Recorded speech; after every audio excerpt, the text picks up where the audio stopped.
Good morning, Mountainside Church. So good to be here with you guys again today. So, for my devotion, I was thinking about a thing that happened in my life a couple of years ago. So, when I first started working for a church, my job at the church was to make follow up phone calls. And if anyone knew me at that time, I absolutely hated phone calls. Like, I didn't want to speak to anyone on the phone. I was like, I didn't even want to call a doctor to make an appointment. Like, I wish we could just WhatsApp and find the appointment.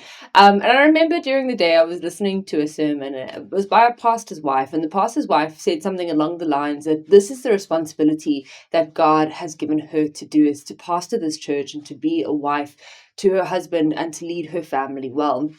And I think in reflecting in the sermon, I all of a sudden started looking at my life and I was like, what is it that God has given me to steward? And am I stewarding it well? Am I actually using this for His glory? And looking at my life, I was like, Lord, all I have at the moment are these phone calls. And I hate these phone calls.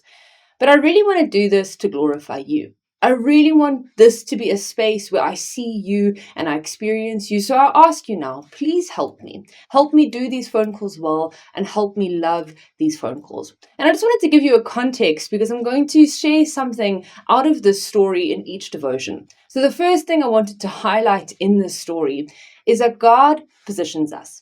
It's so easy to look into somebody else's cup or to look into what God is doing in their life and long for that.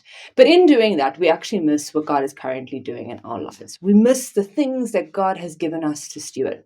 So I want you to sit and think today. What has God gifted you and given you to steward? What has God placed in your life and called you to do that might not be glamorous, that might not be amazing, but is the thing that God has laid before you? I hope that in reflecting, you can see that God is actually working in your life. And even though it looks small and insignificant, that God is doing something in your life and through your life, in the things and in the places that He has placed you. And I can't wait to share more of the story with you on Wednesday. We'll see you again soon.